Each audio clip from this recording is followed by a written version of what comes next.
So a lot of people, they live a lie, right? So they aren't true to who they are. And what you see is a version of what they want you to believe, when really what is real is completely the opposite. So for example, on online, you'd have somebody with a load of followers, and then you realize that a good portion of them are fake, they're robotic, you bought them. So then you're constantly trying to keep up this appearance of, oh, look at me with all my followers. And it's almost like somebody who's dressing up with a suit, and he hasn't got any money, or someone's got a BMW. It's a 20-year-old BMW, and he's just put his private number plates on, so you don't know the age of it. And people are like, "Oh, look at your BMW. Oh, thanks." So he's lying to himself that he's got this BMW and this suit, and he's got no money. Now that's different between faking it till you've made it, which means that you are fully aware of why you are acting like you're this big, amazing person, because that's who you want to be. But then there's lying to yourself. And then when they say to you, oh, must be making a lot of money then. Yeah, quite a lot of money. You're lying to yourself. And until you admit the truth, you won't take action to change, because you're essentially saying that I have my life already what I want. So I don't need to take any action, when it's just a lie. It's not real. So you've got to admit to yourself that I haven't actually got all this, what is believed to be out there, and need to take action. For example, I had 400 followers. 150 of them from like 3 years ago, when I was doing some other shit online on my Instagram, and all these accounts like haven't been used since 2018. So I just got rid of 150 followers, and my followers have gone down from 400 to 250. But it's about the quality of those followers. If, for example, 250 people are engaging, that is much more impressive to an algorithm than having, say, 250 engage out of 400. So I'm doing myself a favor by simply accepting the fact that I've not got 400 followers. I've only actually got 250, because they were from 3 years ago. You know what I mean? Yes. Although I'm wondering, how are you sure that those people that you unfollowed aren't engaging maybe passively?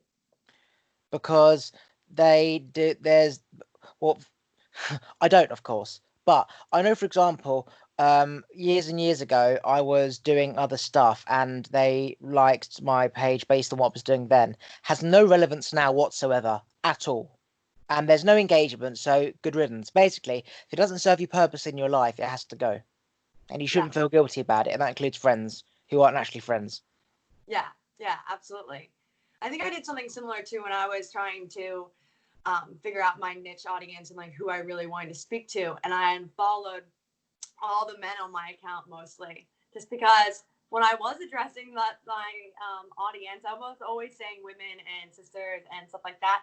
So same time too, I didn't want it to be I wasn't talking to you, but I really wasn't. So, and I also wasn't looking for anything like, oh, this content looks sexual or something like that. Like, I wanted to give the message clear that this isn't really in that sense at all. Fine example, yeah.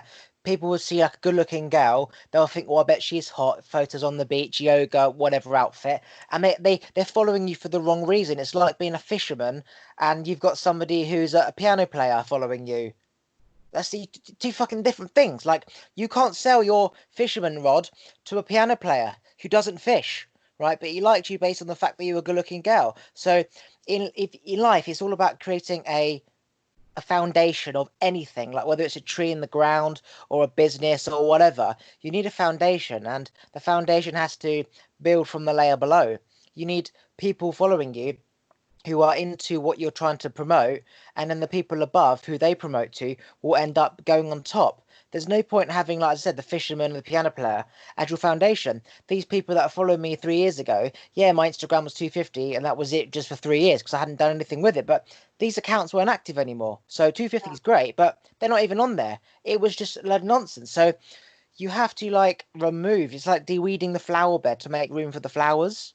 Yeah. And a fine example is when you see people, friends, whatever you want to call them, they're not actually your friends. They were just there from school days, and it just Yes. becomes part of the pattern. Going out with them, you don't even fucking speak to them. It's like a group of girls. I find this quite funny. Okay, in fact, boys and girls as well. There's a big group of girls, 15 of them, right? Two know one person. That one person knows two people, and that person knows another three. So they all go out together as a big group. But in that group, 3 people only really know each other. But then nobody wants to be left out. So you've got this big group of girls all standing in line doing a photo, like posing, and that fucker has never spoken to that fucker at the back. It's fucking crazy. And they're all bitching about each other in the same group. And so Yeah. really, you take away what is actually pure, what is pure friendship. Do you actually like this person? Do you have things in common? The answer is you've probably got 3 or 2 out of the whole damn group. And that's what I'm trying to say. Everything in life is an illusion. Everything. You got to filter through the shit. Yes. Quality over quantity, for sure. Yeah, and I think it's so important to like take that time and evaluate that and look at all the people you're surrounding yourself with and your followers. I think that's a great idea, especially your feed, who you're following, because that all plays a role in your evolution and also theirs. You're not like doing each other any service by you following them or them following you if they're not resonating it.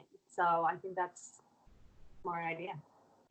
And so you could put this same perspective into, say, someone's garage or their loft. They've got a garage full of shit, just been there for years. It's like you roller skated like 7 years ago, and you don't roller skate anymore, and you've got a pair of roller skates there. That's the same as that dormant follower.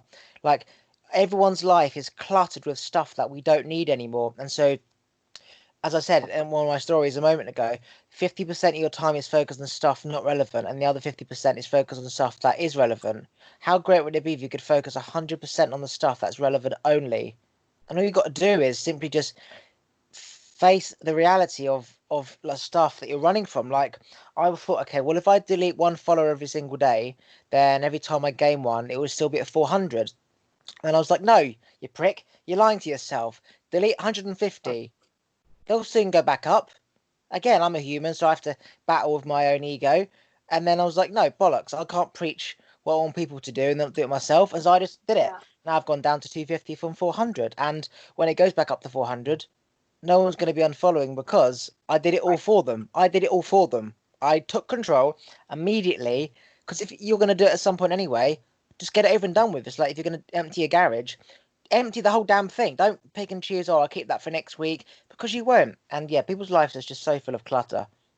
So full of clutter, and it can go in all aspects. Like what your words are inspiring me too about our diet. Like this, it applies everywhere in the past emotional baggage we carry, in our diet, in our physical things, on our feeds, in our career. I mean, there's so much, and I do think we don't really grow up, or it's not really ingrained, especially the culture of materialism and taking it all in. It's definitely not natural as natural for us to start looking at it like that through those lenses. But I feel like more people are waking up to looking at things like that because all of that directly affects us, and it can make us so much more powerful with our words and our actions, and then physically, emotionally, when we cleanse that and only step forward in ways that are serving us and remove anything that is not. Yeah, so foods, as you said, food's a massive thing because if you eat certain foods when you're, say, depressed or whatever, you just eat like a burger. Well, that burger's got energy from the cow that was put to death, whatever. Not only that, but when you were eating that burger, like crying about your life, all that energy, that emotions in that meat, and say meat takes longer to digest and come out your system than a leaf does. So you've got that dead piece of meat in your body connected to your depressive motions of comfort eating going round your body in your cells. And if you're not exercising, that's going to sit in your cell until you burn Yeah. it off. And the point is that people don't burn it off. So you've got all Yeah. this toxic energy and emotions and that time when I ate that burger because my ex-boyfriend dumped me or whatever, that's stored inside you. And everything has a memory.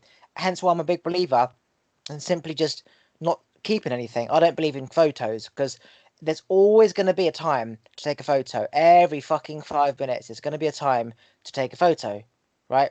So when you know that, like, what do you expect to do? You're going to print off billions of photos and put them in the photo frame? So, okay, I leave them on my phone. So you'll delete your photos from your phone because you've got no space.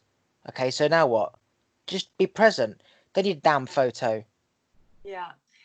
Yeah, I think that's really tough because I agree with that as well. And at the same time, I really love where we're at in the world where everyone has the ability on their platform to start a business and like speak up and be heard. And I feel like currently it's really heavy on content, photography, videos in order to get noticed. Of course, words matter, but what's thumb stopping people is the content, and then they digest the words. So I think in order, for me as like entrepreneur, I am definitely trying to balance that and be present at the same time, especially since that's one of my core values. So I think but I also am dedicated to building my brand, helping people, getting as much people, to evolve according to their path as possible. So, I'm not going to stop taking photos and being present daily. But I do think that, photos, you can get obsessed. I think we can get obsessed with our phones right now. I think we can get obsessed with taking a photo everywhere. I think we can get, like, our attention span is decreasing rapidly. So I think all these are big concerns, and it's about changing. Just bringing that conversation up more and bringing awareness to it. It's tricky, because I'm like, if I was over in Europe, I would love to have a photo to keep with me forever because I don't live over there. But at the same time, I don't know. It's just a mindset. No, I think I value yours. Yeah, my dad always said, like, don't forget. Well, first of all, everything I say is a learning experience. I used to take photos of everything. I used to have my phone in my pocket recording every conversation because I wanted to be able to have it there forever. To the point where I had like 12 hours of recordings all day, every day. I had terabytes of photos of every single thing. And it wasn't just one photo of one thing, it was like 10 of one thing. Right. And it was just on my computer and I wasn't even looking at them. And so my dad, and I was trying to understand, my dad was trying to get me through whatever I was going through. And he was like, memories are best kept in your head because you can relay any moment in your head. When you're 90 years old, you can remember when you were a child. You are your own camera with unlimited space. If you trust that when you're present, that memory will be in your head forever. That emotion, that feeling, it's going to be in your head because a camera is a lens based on your eye and how it sees light. It's the same damn thing. So I wiped all my recordings, all my videos, all my photos. I had a terabyte on the computer. I wiped it all. That's it. So the whole like 3 years of recording and taking photos of everything, which was like a waste of time. I just deleted it all. It was gone. And what that taught me was that every moment is as good as the last, as long as you're creating new memories. And you've got 90 years left on this planet. So you do the maths. Fucking 10 photos a day times X amount means I've got to spend this much money, this amount of hard drive space. Photos go higher in quality, which means I need more terabytes, and it goes on the computer. I need to back up the hard drive in case it gets water damaged or someone hacks it. And it's just this like moving the goalpost forward, and it's like the goalpost is always going to move. And this realization, yeah, you can have photos of family stuff and dogs, just one around the house, one in the toilet, one in the bathroom, whatever. But taking photos of every single thing, that becomes dangerous. Because as you said, you need these like reaffirmations of things in your life to make you feel good, but getting obsessed is where it becomes, Especially, when you make it about yourself and you're obsessing about all the ways you can take pictures of yourself, that's definitely a thing. And then having hundreds of the same thing, it's so unnecessary, and it's really unhealthy to get caught up in that. I think that's an amazing way to handle it. And I think about my own practice. I'm definitely doing that too. I take a bunch and then I pick one and I just delete the rest and keep deleting. And like you said, just hold on to the few that matter. And I also think a really good thing that I've been doing that helps me with staying in the present is connecting with all my senses when I'm in that moment. So like right now, I'm going to remember this because I have my frankincense incense and I have my tea and it's hot and I have that scent. And I really lately love connecting that with the present moment because it kind of brings this whole experience back to it as well. When you go to that place and you're like, okay, I remember this mentally. That is very, very interesting as well, because magicians, how they memorize cards and stuff is they don't just memorize 7 of spades, 12 of jacks. They connect it to something in their head. so they connect 7 in their head to a birthday, or 7 pigeons on a lamppost, or 7 whatever to an advert they heard. They link it to multiple things. So as you're saying, you've got the tea, which is the taste. You've got the frankincense, whatever it was, with the smell. You've got the vision with me with this silly background and my glasses. You've got like everything. Like it's like an additional hard drive that that's free. It's like one that suddenly divides into 5 hard drives for the same price. So yeah, that's very interesting because that's how the brain remembers stuff through lots of different senses. And I haven't thought about it like that, but yeah, true. You're Yeah, right. it's a new one for me too, pretty recent, and I love it. And I'm also like, wow, this is stuff we should be learning at such an older age too, because I mean, a younger age, because it's our lives are lived, and especially in the stage when we're giving phones to 4-year-olds and or iPads, and no one's really focusing on the present moment. And it's like these are kind of new principles I think we're gonna have to be sharing at a younger age and spreading to as many people as possible, because this is what truly matters. This is all that matters. Yeah, I used to work in a restaurant and I see parents just giving their child an iPad to shut them up because they can't be asked to discipline them and parent them and be a fucking parent, right? So you just give him an iPad and shut him up. And now this kid is addicted to this iPad and he has a tantrum if he can't get it. And so you just give it to him and you can't be asked with the tantrum. So this kid's gonna have fucked eyes. He's going to be autistic because he can't interact with anyone. He's going to be deprived of love and attention. So he's going to be a prick at school with just being a twat to get attention because he's never had proper attention from his parents. And Jesus, like, and then he wants the newest iPad and then the newest Xbox and then the newest this and the newest that. Every kid's going to want every Xbox, every phone, every iPad.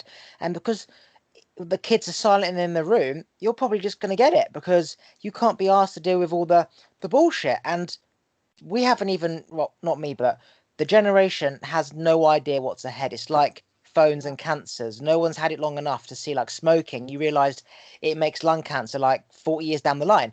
E-cigarettes, again, no one has a fucking clue where that's going to go. All this is going to be a big explosion. Corporations have made their money, they've cashed out, and yet humans are going to be fucked. And then what happens is we rely on medication industries to help us because of the problems that was created. And so when you look at all that, it's like, oh my God, all you can really do is just understand that we're all humans. We all follow the same law, depending on the country, but we're really not the same. There's thousands of tribes all following the same law. We may look the same, but they've come from a different tribe. So we're not the same as every human, even though we look the same as them, kind of, and we have similar interests. So again, focus on yourself and your immediate tribe around you, because it's too easy to get caught up in all this shit going around the world. Black Lives Matter, politics, all this nonsense everywhere in the world. There's always a problem, like wars in Iran, fucking, like, it's just so much bullshit all around the world. Each tribe, that's important to each individual tribe. And if you look at that issue, you can connect as if it was your tribe and you can feel empathy and want to help. And then you realize you cannot help the world. You wouldn't know that exists. Like, focus on your own shit, help others around you, because there's different tribes of so many people, the Hong Kong shit and the China shit. There's just so much bullshit around the world that is relevant to that tribe. And we want to help as woke people. But as a woke person, you realize you cannot help everyone and they can only help themselves by going through this emotion of being heard, and then you feel like you've been heard and you can't be asked anymore, and that's when you find peace within. And essentially everyone coming together like hawks, it makes the matter more well known, but really it just makes it worse because then people jump in and it fuels the fire. So really all change comes from within, helping one person at a time, understanding that we're all following the same law, for example, but there's thousands of tribes and belief systems and vegans and gays and God and fucking space and aliens in like everyone's. There's just so many tribes, and I really have had to understand that we all look the same: 2 legs, 2 eyes, and 1 nose. Thousands of belief systems, and that's why there's so much issues because everyone's chipping in and mine's right, yours is wrong, because they don't understand that just because we all look the same, we're technically not the same. We've all evolved at different times depending on what country we came from, different diets, different belief systems. It's like, for example, in England, somebody comes up with a specific gadget or technology. You go to China, They've had that for 5 years. So it doesn't make sense. But now, because everything's all online, I'm talking about, say, 10 years ago, everything's all online. We all see it at the same time and we all do it at the same time. But years ago, I'm telling my dad about, wouldn't it be nice if you could have, I don't know, a night vision goggles to see a deer? And you go to China and they've fucking done that 15 years ago, which makes you realise countries, we're not the same. Like, everyone's evolved at different times. For example, like spaceships. Ancient Egyptians wrote spaceships engraved in like rocks and caves and shit like that. And in America, as far as they were aware, that must have been an alien because we don't have spaceships or planes. But who's to say that in Russia or America, sorry, Russia or China or India or any of the other countries around the world didn't have planes before America did, for example? So just because you think you're the first to have planes, that doesn't mean shit. Who's to say that China did not have planes before? You know what I mean? Mhm. It's all an illusion. Like, you think you're the first, but you're not. Yeah. Yeah. You said so much. There's a lot to digest. I do think one message that anchors me is that we are spirits having a human experience. And we're all connected in that sense. We're all energy that doesn't die. And we're connected in that sense. But people who are so low vibrational and asleep, I think by making statements about Black Lives Matter and making important statements are important for them to help them evolve. I don't think it's our responsibility to wake them up, but I do think it's our responsibility to spread higher vibrational messages and not stay silent and use our voices in any way that we feel called to that aligns with our higher power. I don't think it's good to get caught up. I think, do what you can each day, like you said, with human connections and living your truth. Don't let it weigh you down. Don't let it bring you to a lower vibrational place. Don't let it make you angry. Because those emotions and those vibrations aren't going to help us evolve, aren't going to fix things. Fixing things is only going to be happening by you raising yourself up, like you said, and taking care of yourself. And I think if you put a camera to that or your Instagram to that, I think that can only help others. And if people aren't resonating with it, the beautiful thing is they just walk away. But the people who need those messages and to hear that mindset, because I think people grow up in these tribes too, and they are brainwashed. They have been sheltered. They have no idea. So the first time they hear possibly Black Lives Matter and figure out what the fuck that means and why is that even a hashtag, and that they also might have been enwrenched in this way of thinking that we're two different people for some reason, or that we shouldn't be treated the same. I think that's really important for those messages to get out. And in that sense, I mean, I think you can lightly touch on these things, but you're right. Like, there's always going to be another drama. There's always going to be something that, that's on the agenda for us humans to get wrapped up in and, brainwashed in. So I personally am always trying to see the higher picture, see the evolution, and call out things that are making us more asleep and making us more blind. But yeah, I don't know. That's a little bit about my thoughts. For example, right, England allowed, say, gay marriage, I don't know when it was, let's just say 20 years ago, right? America, let's just say it was 5 years ago. You go to places like Saudi Arabia, women can't even drive. So when you look at the evolution of something, right, look at each country individually, right? Women can't drive. Everyone says women should be able to drive. Women can now drive. Gay people come up and they say, why can't we get married? Enough attention. Gay people can get married. Okay. Every country has their own evolution. It's like every tribe learning from an ape to a caveman hunting the fish and then learning to cook the fish with fire and then making fire to, I don't know, melt iron and then melting iron. Everything is an evolution, right? Imagine that, because all our thoughts are connected, that you've got tribes all around the world, all evolving at different times based on watching somebody do something like hunting a fish with a spear, but also tuning into thoughts as a creative imagination of, wouldn't it be nice if I could hunt this fish a certain way? So that's not their thought following their ancestor in front of them. That's tuning into somebody else's thought on the planet. Everyone evolves differently, right? So there's, say, 300 countries. There's probably, I don't know, half the countries you can't get married if you're gay. So it's like, okay, in America, it's happened. Now you can spend all your energy fighting for rights of other countries and really haven't done anything for yourself. Or you can put yourself first, do what makes you feel good, as you said. If you can input where you don't lower your vibration by getting angry about the fact that all these other countries don't allow gay people to get married, that's going to lower your energy. But if, for example, saying, I think that America should allow this or that, you're putting good out into the world, you're increasing the positive vibration on that topic. As long as your vibration stays the same, putting that out, saying, I believe Saudi Arabia should allow people to drive, for example, that's putting out positive energy. You're not focusing too much on it. You're not lowering your energy. You're not putting out negative energy out there. So that is good. As long as you're serving yourself first, then that is just effortless. But when you start trying to, like, gay rights and black activists and fucking women can't drive, that's like 300 damn countries. Everyone they're just small tribes that become big enough to make a country. Everyone's evolving at different times. You've got 90 years on this planet. You cannot try and evolve every country to, say, the evolution of America, for example, because you're going to be 90, realize I haven't fucking done anything, and then you realize there's another 700 countries created when I'm 90, because big countries became small countries, and they're going for the same shit: gay marriage, Black Lives Matter, women can't drive. It's just like, it's the same cycle. Like, when you realize that everything repeats itself, everything comes back around, you realize you're not changing shit. You're changing shit at the moment, but there's always going to be something that happens again, and that comes through wisdom.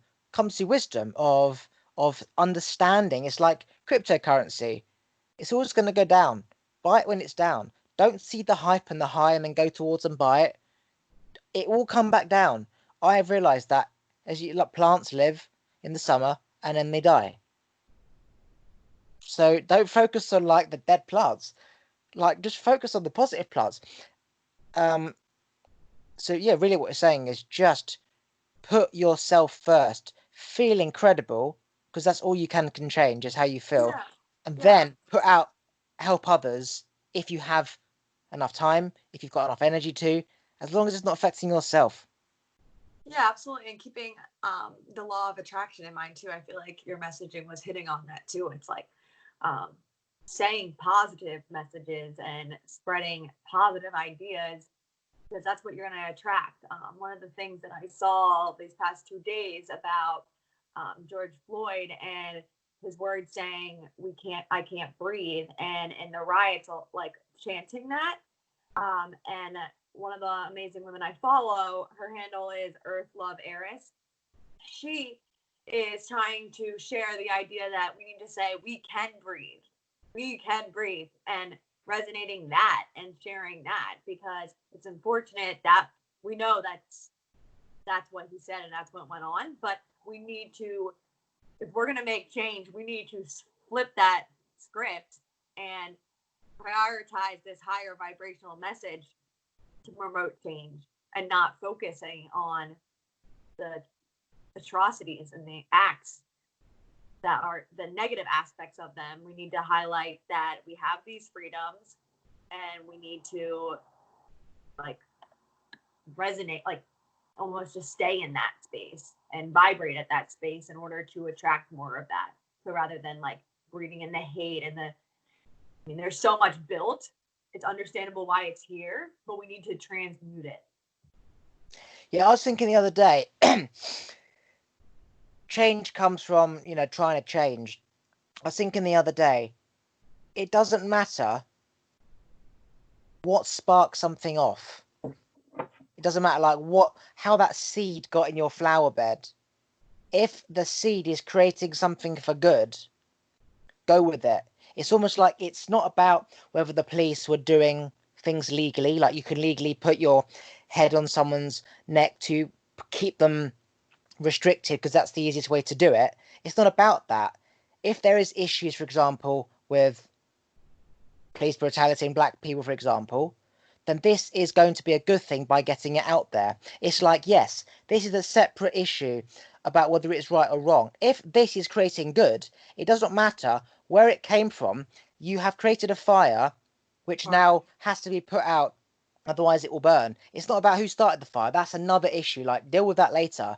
So if something is creating good, let it go. Like, if it's creating good, don't question why it started, because it's creating good, it's creating change. Does that make sense?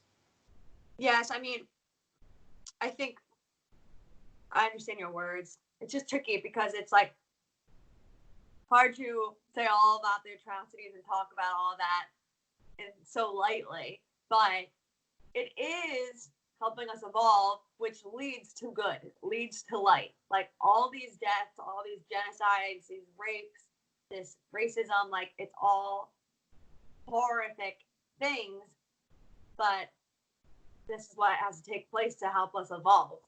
Like that's the only way. It's almost like, as I said this once before, it's almost like as somebody burgles your house, in that moment they stole your TV, that's a bad thing. But if it meant you get CCTV and there's no burgles ever again, and your CCTV happens to catch other people in your neighborhood about to burgle someone's house, which stops them from getting burgled, then that one bad thing led to lots of good. So it's almost like, I don't want the burgle to happen in the first place, but as it happened, I can only take action to do change, to do something good. So it's like, it doesn't matter why. Essentially, if there's a fire, you have a choice to put it out or let it burn. It's not about, at that point, who created the fire, because that was in the past. The present is, you now have to do something. And if something is doing something for the good, go with it. You know what I mean? Because you don't want bad to happen, but if it's already happened, then you can only try and really ignite good from it, because it's a bad situation. It's not going to get any worse. It's bad. So you can only counteract it with good and magnify the good, so the bad doesn't happen again. Yeah, or like strip off the labels of good and bad too, and think about like this situation happened, and just evaluate the cause and effect of it too. Like we could say all those things are bad. Your example of the TV burglar being bad, the death being bad, but if we look at it as a situation that helped save, thousands of other people from this ever happening, like, or your situation example, it does so much good and brings so much light. So I think, maybe not even labeling that these things either can help bring awareness to the effects of them. What I've realized from like studying is that everyone in their point has a build up of drive and purpose. For example, like at school, for school, for example, you're a goth and you want to wear, say, black makeup, and the teachers say you can't wear that, it's not part of the uniform. Then you've got loads of goths coming together, you feel empowered, and then you get what you want. It's almost like everyone has a drive in them, everyone has a burning like drive in them, and it's almost like you get one opportunity to burn it. So for example, Black Lives Matter movement, you've got the Me Too movement, you've got, for example, Saudi Arabia and women driving, you've got the goths at school, you've got the gay marriage. In everyone's life, there's always, and the reason why it's not two is because it's almost like you've got a thorn in your leg, and you've had that thorn in your leg for a while, okay? At different parts of your life, it could be school, it could be when you're older, there's always a thorn in people's legs, and it just builds up from whatever, right? Once you remove it, that pressure's not there anymore. And you got that thorn by doing things that you don't really know. When you were in that moment, it was just happening. You didn't realize. It's now the thorn's in your leg.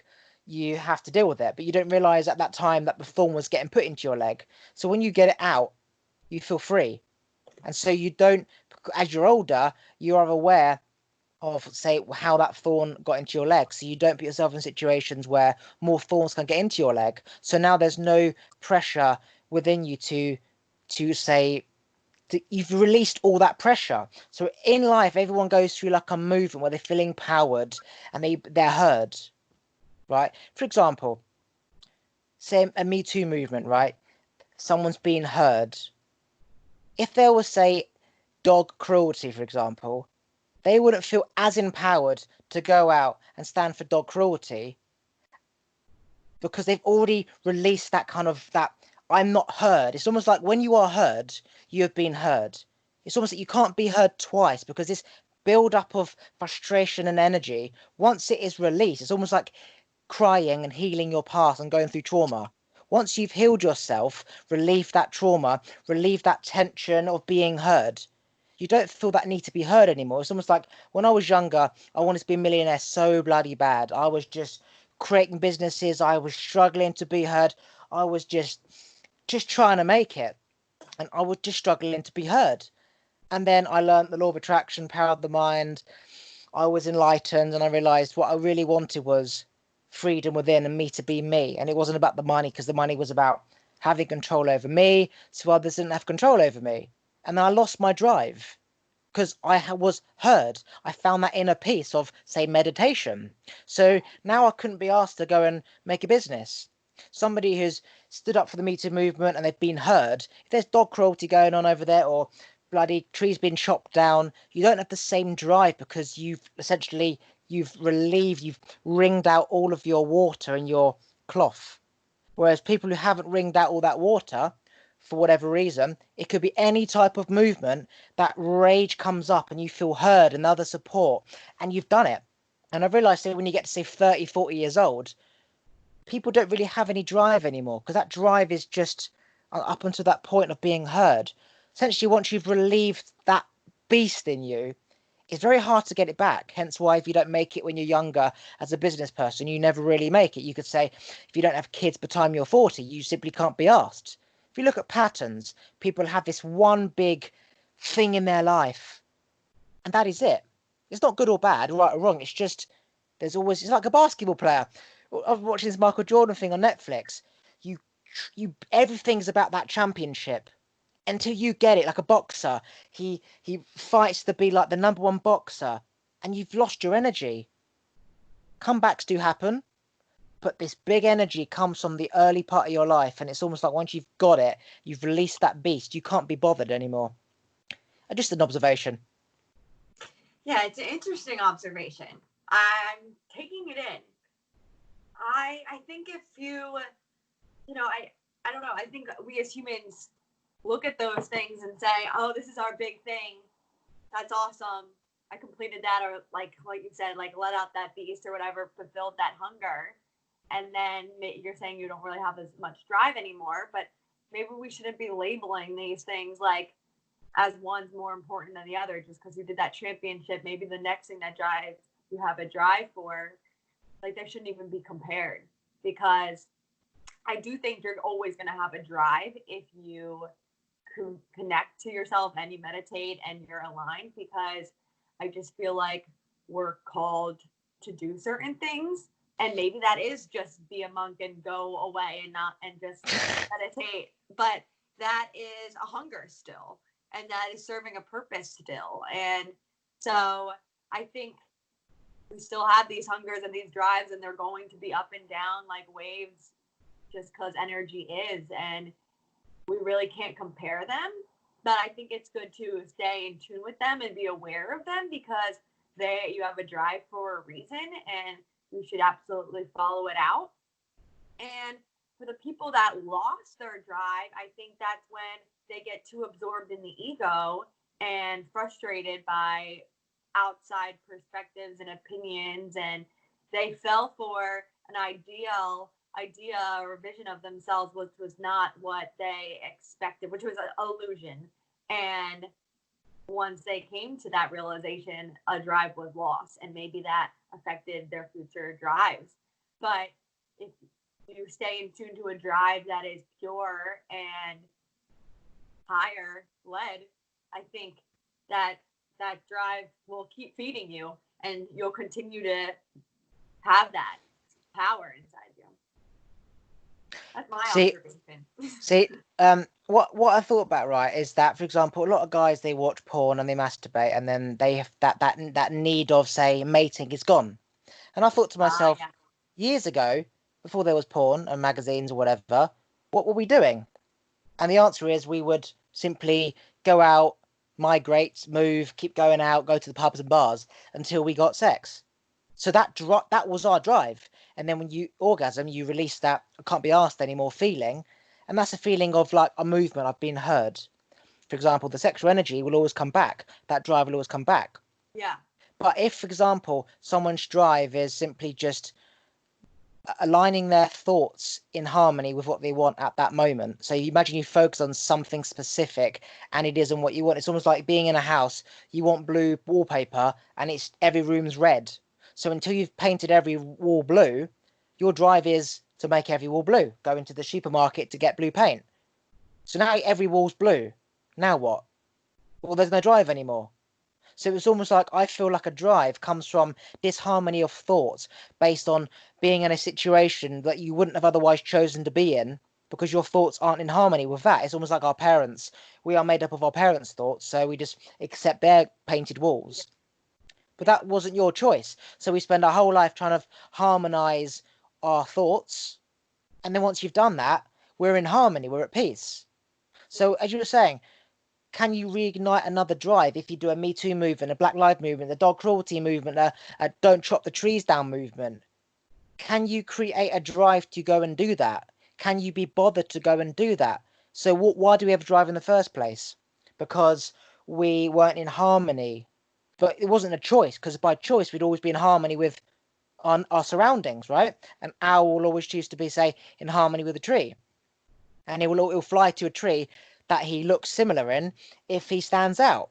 So it's almost like a drive comes from being in disharmony, but we wouldn't be in disharmony by choice. So it's almost like once you kind of you've got that mate, for example, there is no drive, but the drive comes from being in disharmony in the first place. So how many people will purposely get themselves into an issue just to get themselves out? For example, I didn't have any drive anymore. My drive essentially was being in debt, wanting to make loads of money so I'm not in debt. But then I got myself out of debt. I wasn't making any money because I was this enlightened monk. I had no drive. I purposely got myself into debt. Purposely. Just to get my fucking ass into position. So it's almost like, does every drive, for example, for every movement, come from the initial part of being in disharmony with your thoughts? And once you're in harmony, you've been heard, regulations are changed and laws are put into place, you can now be married as a gay person. You feel free. You are in harmony to your thoughts. Can you create a drive that isn't there? Can you purposely get yourself into shit to get yourself out, knowing that it wasn't a pleasant feeling being in shit, but I need to get myself into a shitty situation to give myself a drive to, for example, go and help another movement. But then it comes down to feeling of peace and no movements and drive versus the shit that I was in, trying to get this nature tree thing past. The stress I was in. It's almost like the relief is when I've done it. But then you compare the feelings of the shit I was going through and the stress. Is it worth it? So really, a drive is. It's not really. You can't really create it. It's almost like you're in it, so I need to get myself out of it. Otherwise, I'm in such peace. Does that make sense? Yeah. I just don't feel like a drive can be created. It's you're either trying to fucking free yourself because you're not free, or you are. And if you are free, you're not gonna put yourself in shit just for the purpose of having a drive. Like, for example, people who want to make millions of quid often come from poverty. It's that fear of I can't be back to what I had. Rich kids often don't have any drive at all. Yeah. They live off daddy their whole life. Mm-hmm. You know what I mean? Yeah, absolutely. That, and I see that generationally. Like, you can observe that so many places. No, it's so interesting, and I think that's very true. Like, the whole observation you're talking about with the drive, I think that's really interesting. I think when you are at peace, you don't have drive, and you can just trust in the laws of nature and your own alignment, and that you have everything that you need right at this moment. But I want to bring it back. It's like, I have a question about, like, what is sex drive then? Like, you think that's disharmony? I feel like that's natural. And I feel like maybe it's just the word drive we're getting caught up in. But now that's bending me over. Okay, head. Let me go to the toilet for 1 second, Kate, and I'll continue. Wait there. Okay.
So, what is the sex drive? What was the question? Yeah, like if are you insinuating that if you have a sex drive, you're in disharmony with yourself? No, right? Or what are your So thoughts? the sex drive it's connected, but it's not relevant to what I was speaking about drive. It's two different things. It's just how I Yeah. understand when I speak, it's how I understand. I get cross thoughts and stuff. So what I'm saying is that I believe a drive comes from disharmony of thoughts in the first place. So if you, for example, all cows would congregate towards cows and all sheep would go towards sheep. If a farmer picks up a cow and put it in a field full of sheep and he looked over to the other field and saw cows, he'd feel disharmony and the drive would be to go into the other field so he fits in with the cows, Mm-hmm. right?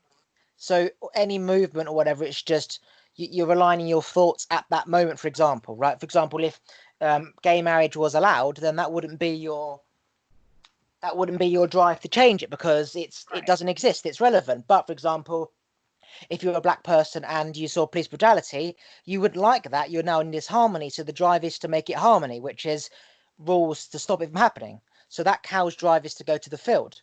Sex drive, for example, it's I'm simply saying that we have a drive to move towards something, and when we get it, we feel content. So when a guy ejaculates after sex, he feels content. It just so happens that that sex drive builds up again. That's a separate thing. A sex drive builds up, but a drive for money or rules, regulations, once you've got it, it's almost like the law's written. That's it. It's set in stone forever. Sex drive comes back, so it's not the same. It's relevant, but it's not the same. Does that make sense? Yeah, and I feel like those drives you're talking about refer more to like the 3D experience versus like this timeless spiritual experience, which sex drive is related to. That's more of like our spiritual nature. So that makes sense. I'm a deep thinker, right? And so I analyze things just beyond necessary, right? But what I was thinking is that when, for example, right, there's people with a low libido without a sex drive, and it's like, well, why is that? And it's like if you're in motion, like a car, you've got an alternator in a car. When you're moving, it would charge the alternator, which charge the battery, and you're in flow. When you're hunting for say a mate, you're in that continuously thinking, getting it, thinking, getting it, thinking, getting it. But at some point, you wanted it and you didn't get it, so you stopped thinking about it, and so therefore you're not thinking about it. And it's almost like a seed underground that's not getting sun and water. It's there, but it's not got the right conditions to blossom. So how do you like get someone's sex drive back? Well, it's like, what is a sex drive? It's thinking about something and getting it. I want a cigarette, I smoke it. I want to have a bag of crisps, I have a bag of crisps. I want to go to the cinema, I go to the cinema. I want sex, I get sex. But people, for example, who think it and don't get it, they put that thought to bed. Or they don't crave it. They don't have the thought originally. Because that craving comes from, reward thinking. It's like a dog. You throw a bone, it comes back. You throw a bone, it comes back. If you don't throw a bone, that dog's not there. And sex is a specific thing that I try to understand because I look at everything and you see porn, you see escorts, you see sex, you see marriage, you see love. And you put it all together as one thing because you see glimpses of sex and marriage and in different things. But each different thing is relevant to that thing. It doesn't all come together like marriage, sex, and love all the time. Thought receive. I want sex, I want this. It doesn't come together at once, but yet you see it all in different dynamics. So you think, okay, that person's married, they get sex and love. This person's married, sex and love.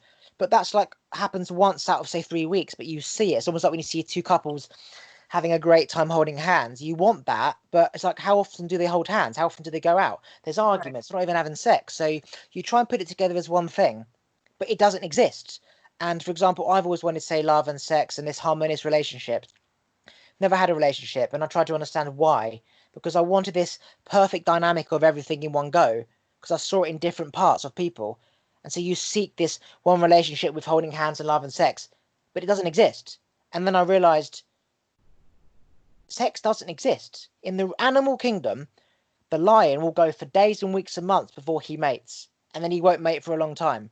So to think that we can get sex when we think about it doesn't exist, right? Because it doesn't. If you look at a pack of animals, there's say 10 cows, male, and say, I don't know, 6 female cows. They're not all fucking in one go. The bigger the cow has control and dominance over all the females. So all the 9 cows aren't getting horny because they know the minute they try and mount that cow, the big cow comes in and dominates. So those, say, 9 male smaller cows, they're not thinking of mounting because they're not gonna. The big cow charges them out the way. So these 9 people these 9 cows lose their libido because they can't. They think about it and they can't get it. So these 9 male cows aren't sexually active because the only cow that's sexually active is the big one. So in a group of people, say it's humans, one person will get the sex because he's the good-looking guy, he's the dominating guy. 9 of those men aren't getting sex. So you look at it like that. You've got, say, 100 people. Say 10 are getting sex, 90 are not. So that's 90%. 7 billion, for example, people are not getting sex on the planet. 1 billion are. Why? Because they're dominant. They are taking charge. They're good looking. The better looking person, the bigger the cock, whatever. So they get it. Okay, so now you put each person as an individual. The individual lion that takes months and weeks to find a mate. He's not having sex for, say, months and weeks. Pack people, humans in a group. One person's having sex, the better looking guy, all the other guys are not. So no one's actually having sex. It's almost like media's penetrating all this sex and love and Tinder and dating. So we want it, and then we don't understand why we can't get it, and then we get frustrated, and we get sex toys, and then we watch porn, and then we buy escorts, and then we like getting the sex, and we're not getting the feeling and the emotion, so we're confused. So it's almost like we want this thing, which in reality doesn't exist. Sex happens when it happens in that moment. If you meet somebody and you both horny, you're fucking and that's it. It's almost like I want it again because I got it once, so I want it again. No, you were lucky to get that. It's almost like seeing a shooting star. You want to see shooting stars all the time. That star happened when it happened. Embrace it. Don't expect it to happen, next week. Don't when you see like a full moon eclipse. Don't expect it to happen like next week. It happens every blue moon. That lion comes across a female, they mount. No one is having sex. It simply doesn't exist. It's almost like sex is man-made in the way that we want it. Well, I would call that the way we want it is love, and that's what's lacking in those interactions that doesn't exist. I feel like the sex exists. It exists in the animal kingdom, and it exists all around here in all those types of scenarios you described. Like, sex is there, and they sell it, and people go after it and pay for it, and they can get it. But what it doesn't exist is love in those situations. And love is not something that can be sold and easily just manifested. You have to be love in order to receive love. And then it's also something that is sacred, and it's not just going to be something you can find anywhere. You don't even find that. I mean, I think animals can vibrate at that, but I don't think that's what they're having. They're having sex. I think what we are able to have as luckily a human species and an evolved consciousness is love. I think you can have love and feel love towards animals and other all living beings without sex. But so I think that's how I see the differentiated between the two. And I also think sex, when you just have it without love, feels meaningless. And that's why you constantly need to have or search for more of it, or try to get pay for more money for it, or you get frustrated and annoyed and constantly in this cycle of trying to get after it, and you get stuck in that, but you're not going to get out of it until you realize you need to be looking for love. It's almost like in energy terms, spiritual terms, all energies that are the same have already come together. So you could say that's love and sex. Because we're humans with different energies, you're trying to have the male and the female mating whilst in harmony spiritually. And we're all mating with each other, so we look different, and we're all from different tribes, so our belief systems are different. So you're trying to connect all the triangles and the squares and all the circles together in like a shape block thing, and you can't. But it's interesting because when you think about the typical marriage, right? Let's just say half the world's married, half marriages end up in divorce. How many people in a marriage have sex? You could say stereotypically, not many, for example. Obviously, it's different, but you could say not many, okay? So you could say half the world who are married aren't having sex, right? Then you look at the other half, the individual person who doesn't have a love and a spiritual relationship with themselves, so they can't have it with somebody else, and they're not having sex unless they force it or they buy it. So they're not having sex. So 50% of the individuals aren't having sex unless they buy it or force it. The other half is married. Half of the marriage is ending in divorce. So the other 25% of those 50% that are married aren't really having sex because of that balance between kids and mortgages and the stress and libido. And so really, if you divide that into people, as I said, there's 8 billion on the planet. You could say 500,000 people are having sex regularly with that love.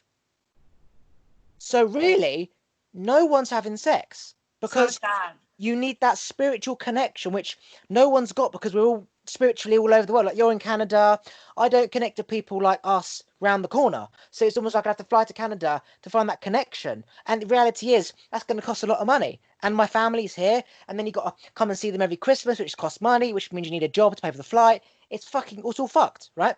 So this thing about we want sex because we see it, but it's an illusion because the reality is who is having sex in a loving, harmonious relationship?